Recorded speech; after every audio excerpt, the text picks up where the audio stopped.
Hey everyone, आज है हमारा पॉलिटी क्विज़ का 6 एपिसोड और जो है हमारा सिटीजनशिप के ऊपर। आई एम होपिंग कि आप हमारे प्रीवियस लेक्चर्स और प्रीवियस क्विज़ देख चुके होंगे। अगर आपने नहीं देखा है तो प्लेलिस्ट में जाके पहले वाले कंप्लीट कर लीजिए, उसके बाद आगे से आज ये कंटिन्यू कर लीजिएगा। चलिए, तो बिना टाइम वेस्ट के हम स्टार्ट करते हैं हमारी आज की क्विज़ को। तो क्वेश्चन नंबर 1 क्या कह रहा है, क्वेश्चन ध्यान से पढ़िएगा। So, with reference to citizenship under the Constitution of India, consider the following statements. Citizenship के लिए हमें ये 3 स्टेटमेंट्स दे रखे हैं, हमें इसमें से बताना है कि कौन सा करेक्ट है। ओके, हमेशा क्वेश्चन पढ़ते समय अंडरलाइन या सर्कल कर लीजिए कि करेक्ट पूछा है या इनकरेक्ट पूछा है। मैं डे 1 से बता रही हूँ, जब हमने हिस्ट्री क्विज़ की थी, एंशिएंट हिस्ट्री की क्विज़, तब भी बताया था एंड आज भी बता रही हूँ। ओके, चलिए हम देखते हैं हमारा स्टेटमेंट 1 क्या बोल रहा है। The Constitution itself provides for acquisition and termination of citizenship after its commencement.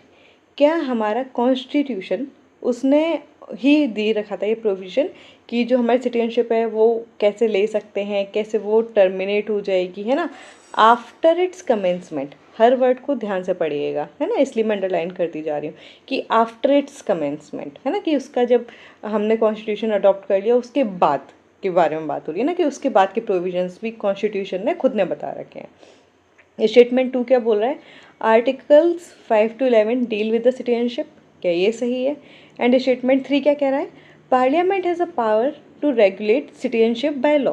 क्या इंडिया में पार्लियामेंट के पास पावर है कि जो सिटीजनशिप है बाय लॉ से उसको क्या कर सके, रेगुलेट कर सके। चलिए अपना आंसर मार्क कर लीजिए, आपके पास 3 सेकेंड्स हैं, ज़्यादा टाइम की जरूरत भी नहीं है, इजी क्वेश्चन है, तो 3 सेकेंड्स हैं आपके पास, अपना आंसर मार्क कर लीजिए। उसके बाद हम डिटेल में इस आंसर को देखते हैं। जल्दी जल्दी जल्दी क्वेश्चन को ध्यान से पढ़िए, जहाँ पे भी जो भी वर्ड मैंने अंडरलाइन किया है ये आपकी खुद की प्रैक्टिस होनी चाहिए। भले आप वीडियो को पॉज कर लीजिए, अपना आराम से पढ़िए, ठीक है। आई एम होपिंग कि अपना आंसर मार्क कर लिया होगा। चलिए अब हम देखते हैं हमारे क्वेश्चन को। अब ये देखो कि कॉन्स्टिट्यूशन ने प्रोवाइड तो किया था हमें, जब हमारा कॉन्स्टिट्यूशन जब अडॉप्ट किया गया था, है ना, जब कमेंस हुआ था, पर उसके बाद वाला नहीं, उसी टाइम के लिए बताया था।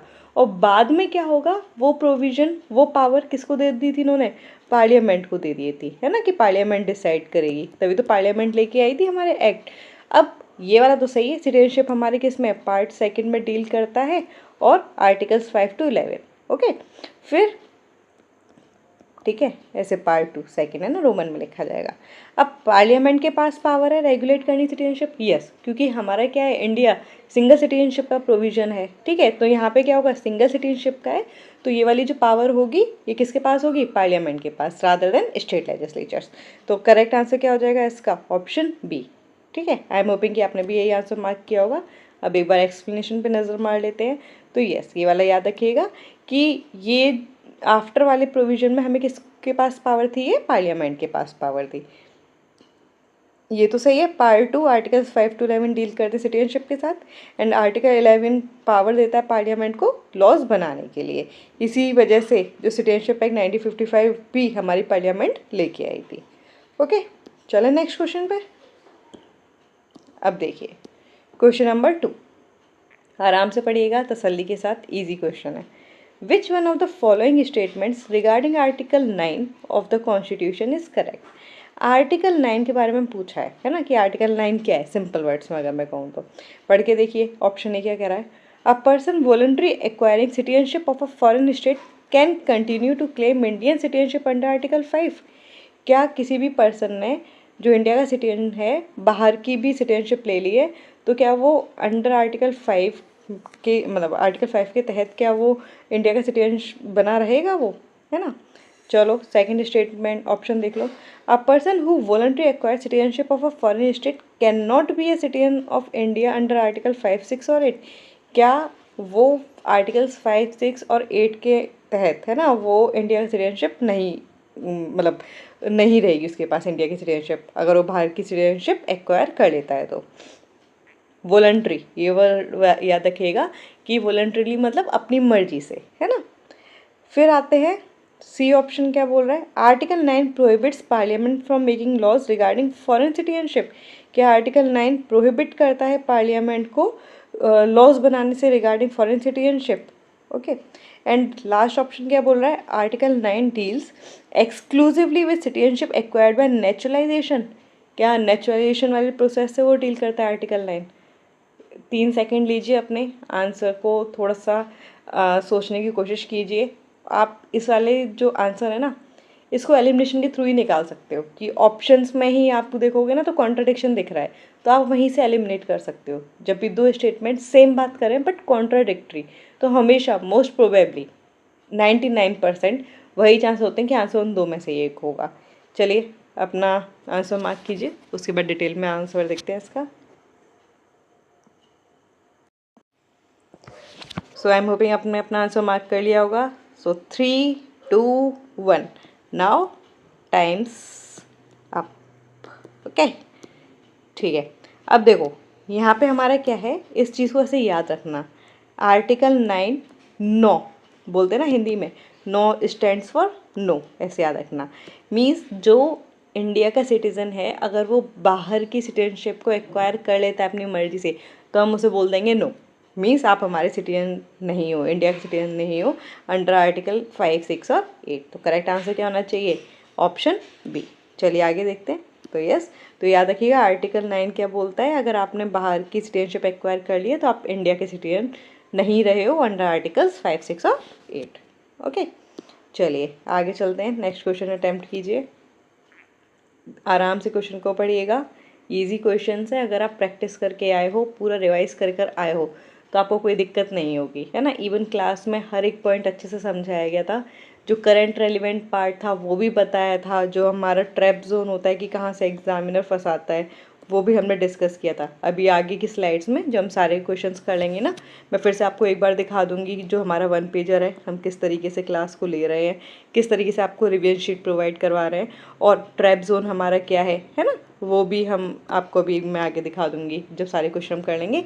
कि अगर आप इस पूरी क्लास लेने के बाद अगर सिर्फ इन पेजेस को भी रिवाइज कर लोगे ना, एक एक पेज को, तो अभी आपका काम हो जाएगा, कोई भी क्वेश्चन आपका गलत नहीं जाएगा।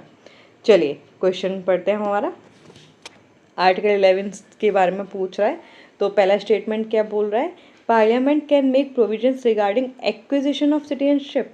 क्या पार्लियामेंट के पास प्रोविजन है एक्विजिशन ऑफ सिटीजनशिप के रिगार्डिंग प्रोविजंस बनाने के लिए। सेकेंड स्टेटमेंट क्या बोला है, parliament can make provisions regarding termination of citizenship. क्या पार्लियामेंट के पास सिटीजनशिप को टर्मिनेट करने के लिए भी प्रोविजनल पावर्स हैं। एंड थर्ड स्टेटमेंट क्या बोल रहा है, parliament's power under article 11 is subject to article 368। क्या ऐसा है? अब जरा एक सेकंड पॉज लीजिएगा। आर्टिकल 368 से याद आ रहा है कि क्या है? अगर आपको आर्टिकल 368 ही नहीं पता तो ये क्वेश्चन तो गया। बट ऑलरेडी हम जिस दिन से मैंने फर्स्ट क्लास स्टार्ट की है, मैं आर्टिकल 368 वर्ड तो यूज़ कर ही रही हूँ। ठीक है, तो ये हमारा क्या है, कॉन्स्टिट्यूशनल अमेंडमेंट से रिलेटेड है। मीन्स पार्लियामेंट जो भी चेंजेस ला रही है सिटीजनशिप में, क्या वो हमारे कॉन्स्टिट्यूशनल अमेंडमेंट एक्ट के तहत होता है या सिंपल चेंज हो जाता है ना, कि ऑर्डिनरी पावर है या कॉन्स्टिट्यूशन को अमेंड करना पड़ता है। चलिए अब मैंने बहुत बड़ी हिंट दे दी है, ठीक है, अपना आंसर मार्क कर लीजिए। 3 सेकंड का टाइम है आप लोगों के पास, जल्दी से अपना आंसर मार्क कर लीजिए। Okay, so now 3, now 2, now 1, now your time's up. I am hoping कि आपने अपना आंसर मार्क कर लिया होगा अच्छे से। चलिए देखते हैं। तो देखो पहला स्टेटमेंट तो सही है, पार्लियामेंट के पास ही पावर है ना। हमारे जो प्रोविजन थे उसमें यही कहा गया, जब तक हमारा जो कॉन्स्टिट्यूशन था वो कमेंस हुआ उस टाइम पे वहाँ पे बता दिया गया कि जो इंडिया से गए थे पाकिस्तान में, पाकिस्तान से जो इंडिया आए, ठीक है, वापस जो आ गए, तो ये सारे प्रोविजंस तो हमारे तब हो गए।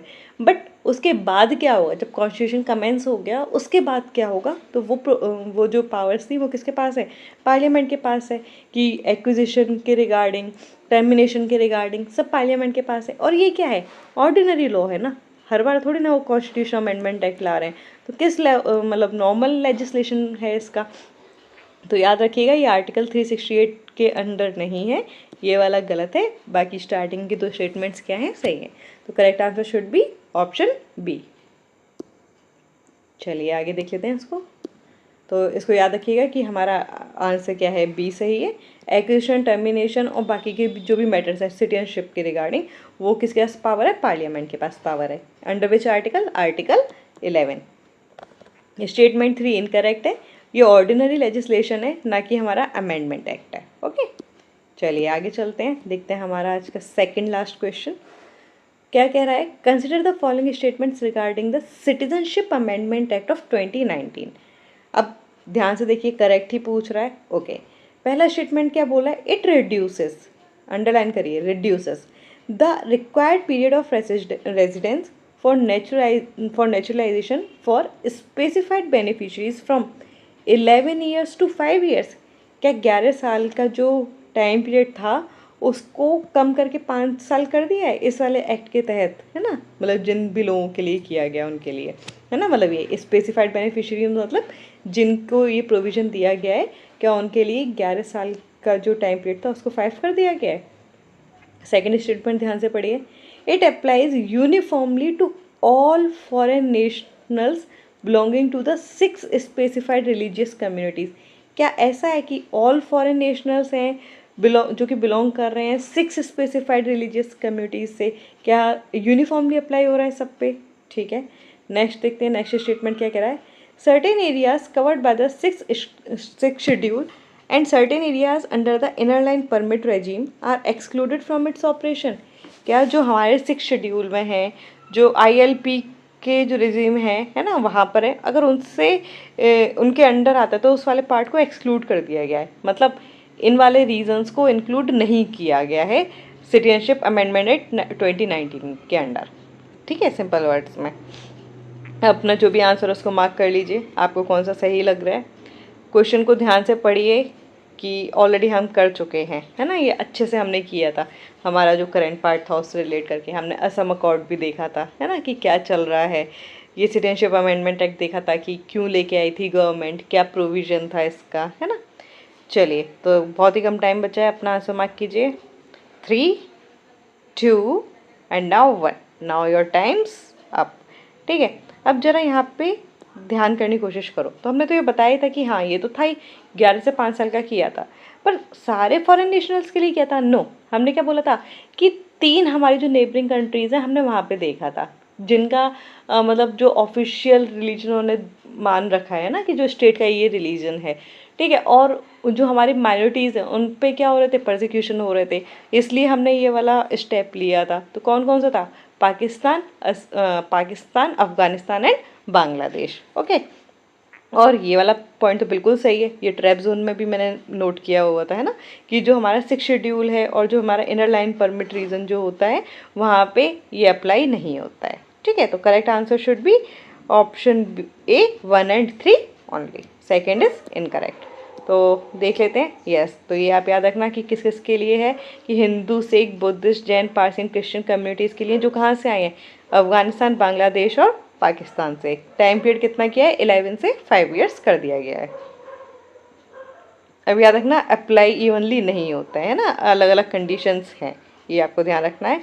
एंड ये सही है कि जो हमारा 6 शेड्यूल है, 6 शेड्यूल हमारा कहाँ पे मतलब लगा हुआ है, तो याद रखना असम, त्रिपुरा, मेघालय, मिजोरम। ठीक है, ऐसे याद रख सकते हो, ATM। ठीक है, कई लोग इसको ट्रिक बताते हैं ATM विदाउट मनी, है ना, तो मनी से मणिपुर, असम, त्रिपुरा और हमारा मेघालय। और जो हमारे ILP के अंडर आते हैं, ठीक है, उस पे भी अप्लाई नहीं होता है। चलिए चलते हैं हमारे आज के लास्ट क्वेश्चन पे। ठीक है, क्वेश्चन को बिल्कुल ध्यान से पढ़िएगा, लॉजिकली सॉल्व हो जाएगा। अगर आपको पॉइंट्स याद हैं, अच्छा क्या क्या प्रोविजन बताए थे, तो ये बहुत ही ईजी क्वेश्चन है। ठीक है, यहाँ पे भी करेक्ट पूछा है, जो आपको सही लगे वो वाले स्टेटमेंट को आपको मार्क कर लेना है। पहला स्टेटमेंट क्या कह रहा है, only citizens can vote in the election to the Lok Sabha. Lok Sabha के इलेक्शन में क्या सिर्फ जो इंडियन सिटीजन्स हैं सिर्फ वही वोट कर सकते हैं। सेकेंड स्टेटमेंट कह रहा है, only citizens can contest elections to parliament. जो सिर्फ सिटीजन्स हैं क्या वही पार्लियामेंट के इलेक्शन लड़ेंगे। थर्ड स्टेटमेंट क्या कह रहा है, every person holding N OCI card.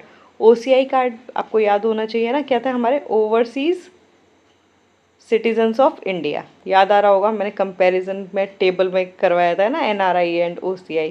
ठीक है, तो जो जिन लोगों के पास OCI कार्ड है वो इंडियन इलेक्शंस में वोट कर सकते हैं। क्या ऐसा है? आपको जो भी आंसर सही लग रहा है आप मार्क कीजिए। एंड मैं तो यही उम्मीद करूँगी कि आपके सारे आंसर सही हों, क्योंकि ये एक एक पॉइंट क्लास में लिया गया था, अगर आपने क्लास नहीं देखी है तो पहले आप क्लास देखिए, जहाँ से भी आपके नोट्स हों या आपने ऑलरेडी क्लासेस ले रखी हैं तो अच्छी बात है, आप अपना रिवीजन कंटिन्यू कीजिए। एंड ये क्वेश्चन गलत नहीं जाने चाहिए, जो गलत हो रहे हों उसको मतलब पॉइंट्स जो मिस हो रहे हैं उसको फिर से ध्यान से पढ़िए, पॉइंट्स नोट कर लीजिए अपना।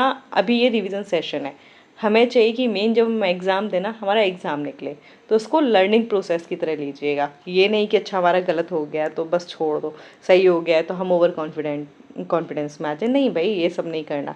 लर्निंग प्रोसेस चल रही है, डेली क्लास चल रही है, क्लास लो अच्छे से, ठीक है, उस पर बेस्ड एमसीक्यूज़ की क्लास चल रही है, ये वाली क्लास लो और अपना क्या करते रहो, रिवीजन करते रहो। हम वन पेजर ट्रैप जोन इसीलिए दे रहे हैं कि आपको मतलब नोट्स वहीं की वहीं मिल जा रहे हैं, है ना। आप डेली की डेली उनको रिवाइज करो, वीकली आ जाए ना, एक वीक में आप पूरा का पूरा रिवाइज करो। एंशियंट हिस्ट्री कंप्लीट हो चुकी है ना, 8 क्लासेस हैं उसकी, ज़्यादा नहीं है, ठीक है, जाके उसको पूरा देखो। मैराथन में भी उसको डाल दिया गया है, उसको देखो, है ना, उतना टाइम नहीं लगेगा, 2.5 घंटे की क्लास है वो पूरी की पूरी। तो और उस पर बेस्ड एमसीक्यूज़ वाली क्लास भी है हमारी, तो इसको अभी जो जो होता जा रहा है उसको प्रैक्टिस करते जाओ ना, है ना। इस तरीके से अपनी प्रिपरेशन रखो, लास्ट टाइम के लिए नहीं छोड़ना है। अभी जितना हो सके पढ़ो, एमसीक्यूज़ लगाओ और अपनी रिवाइज करते रहो। बाकी मेंस वाली क्लासेस चल ही रही हैं आपकी यूपीपीसीएस के लिए, है ना। तो जीएस 5 हमने स्टार्ट कर दिया है और आज हमने वो जो मतलब 8 मार्क्स वाले क्वेश्चन थे वो 10 की 10 कंप्लीट हो चुके हैं। 5 कल हो गए थे, 5 आज हो गए हैं। कल हमारा जो 12 मार्क्स वाले क्वेश्चन है उसको हम प्रोसीड करेंगे। तो देखो आप ना, अगर कंसिस्टेंसी के साथ जाओगे तो चीज़ें कंप्लीट हो रही हैं आपकी। हम पीवाईक्यूज़ भी कर रहे हैं, ठीक है, प्री के भी, मेंस के भी, ये क्लासेस चल रही हैं। सोचो एंशियंट हिस्ट्री हो गई है, पॉलिटी में हमारे सिटीजनशिप के हम एमसीक्यूज़ कर रहे हैं। मीन्स हम 6 इंपॉर्टेंट सेशन ख़त्म कर चुके हैं पॉलिटी के, जो इंपॉर्टेंट पार्ट्स होते हैं। तो आपका बस काम है पढ़ लिया, बहुत अच्छी चीज़ है। एंड आप रिवाइज करते रहो, मतलब डेली करो, वीकली करो, ऐसे टारगेट बना के रखो, ठीक है, हर 15 डेज़ पे रिवाइज करो। चलिए, थोड़ा सा ज्ञान ज़्यादा हो गया, हम हमारे क्वेश्चन पर आते हैं। चलिए, तो ये वाला पॉइंट तो सही है, जो सिटीजन्स हैं वही तो लोकसभा में वोट डाल सकते हैं, है ना। जो सिटीजन नहीं है तो वो कैसे वोट डालेंगे। सिमिलरली पार्लियामेंट में भी अगर आपको इलेक्शन कॉन्टेस्ट करने तो आपको सिटीजन होना पड़ेगा। बट थर्ड वाला गलत है ना, हमने क्या बोला था, OCI are not Indian citizens, ठीक है। NRI तो इंडिया के सिटीजन्स हैं, बट जो OCI है वो ओवरसीज सिटीजन्स हैं इंडिया के, पर एक्चुअली इंडिया के सिटीजन्स नहीं है, ये आपको याद रखना है। तो जो इंडिया के सिटीजन नहीं है तो वोट कैसे करेंगे इंडियन इलेक्शन में, तो ये तो गलत हो गया। थर्ड हटा दिया तो हमारा आंसर क्या हो गया, ए। चलिए देख लेते हैं एक बार एक्सप्लेनेशन। सो यस, 1 और 2 क्या है, गलत सही है हमारे, कि जो वोटिंग है ना, वो और कॉन्टेस्ट करना है इलेक्शन में, उसके लिए आपको क्या चाहिए, सिटीजनशिप बेस्ड एलिजिबिलिटी है, आपको इंडिया का सिटीजनशिप होनी ही चाहिए आपके पास, आप इंडियन सिटीजन होने चाहिए। OCI card holder Indian citizen नहीं होते हैं, इसलिए उनको वोटिंग राइट्स नहीं होते हैं। तो आई एम होपिंग कि आपके सारे क्वेश्चन सही गए होंगे, है ना, 5 आउट ऑफ 5 आए हों। अदरवाइज़ जितने भी आए हों अपना इसको कमेंट बॉक्स में ज़रूर बताइएगा। नंबर कम है, डिसहार्टन होने की ज़रूरत नहीं है, अपनी इसको लर्निंग प्रोसेस की तरह लीजिए, ठीक है। अच्छे से पॉइंट्स देखिए, अच्छा कहाँ गलती हो गई, कहाँ गड़बड़ हुई है, कहाँ हम मिस कर गए, तो अपनी गलती खुद देखिए, है ना, उसको इम्प्रूव कीजिए और बस ये सारे पॉइंट्स रिवाइज करते रहिए। चलिए अब मैं आपको दिखा देती हूँ एक बार हमारा जो 1 पेजर है। ये देखो हमने सिटीजनशिप का बनाया हुआ है, कितना सिर्फ एक ही पेज में आपका पूरा रिवाइज हो जाएगा कि की कॉन्सेप्ट क्या है ना। अब अगर आप क्वेश्चन देखोगे तो यहाँ से हमारे एमसीक्यूज़ भी सारे सॉल्व हो रहे हैं कि पार्लियामेंट के पास एक्सक्लूसिव पावर है, आर्टिकल 11 के अंदर देखा था अभी क्वेश्चन। सिंगल सिटीजनशिप है ना हमारे यहाँ, कि पार्लियामेंट के एक्सक्लूसिव पावर्स हैं, हम अमेंडमेंट जो क्या बोलते हैं सिटीजनशिप एक्ट लेकर आए, ठीक है। तो मीन्स एक्ट आया तो मीन्स पार्लियामेंट ने ही लॉ बनाया होगा, है ना। फिर ये सारे प्रोविजंस दे रखे हैं आर्टिकल 5 to 11। आर्टिकल 9 पे क्वेश्चन देखा था कि नो, अगर आप नो डुअल सिटीजनशिप है, आर्टिकल 9 सेज नो, है ना, ऐसे याद रखिएगा कि आपने दूसरे फॉरेन की अगर सिटीजनशिप ले ली तो हम यहाँ की आपको मना कर देंगे। हम कैसे एक्वायर कर सकते हैं, तो ब्रांड से याद रखना है आपको। करंट एस्पेक्ट हमने देखा था CA 2019, ठीक है, और फिर रूल्स बने हैं हमारे।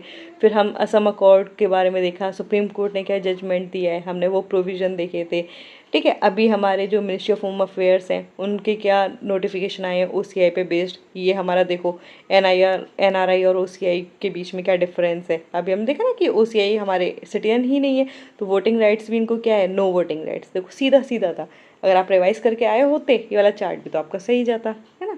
ट्रैप जोन क्या है, देखो हमने यहाँ पे भी बताए थे कि जैसे 6 शेड्यूल आ गया, ILP एरियाज आ गया, तो वहाँ पे क्या है जो CA रूल्स हैं वो अप्लाई नहीं होते हैं। तो अगर ये भी पढ़ा होता तो आपका ये वाला भी सही जाता। तो सारे पॉइंट्स यहाँ पे कवर हैं आपके। ओके, ये हमारा हो गया एक ट्रैप जोन। देखो वो तो एक 1 पेजर में था, ये हमने डिटेल में भी जब क्लास ली थी तो उसको और अच्छे से देखा था। चलिए, तो आई एम होपिंग कि आपका टेस्ट अच्छा गया होगा, सारे आपने क्वेश्चंस अटेम्प्ट किए होंगे एंड मैक्सिमम स्कोर आपने अटेन किया होगा एंड अपनी प्रैक्टिस अच्छे से करते रहिए, ठीक है। चलिए फिर मिलते हैं हमारी नेक्स्ट क्लास में, तब तक के लिए keep learning, keep revising and keep shining. And yes, most importantly, अगर आपको ये सेशंस अच्छे लग रहे हो तो प्लीज़ इसको लाइक शेयर एंड सब्सक्राइब ज़रूर कीजिएगा। आपके जो भी फेलो एस्पिरेंट्स हों, ठीक है, उनके साथ भी शेयर कीजिएगा, ठीक है, एंड सब्सक्राइब करना मत भूलिएगा, ठीक है। चलिए फिर मिलते हैं हमारी नेक्स्ट क्लास में, तब तक के लिए thank you, have a nice day to all of you.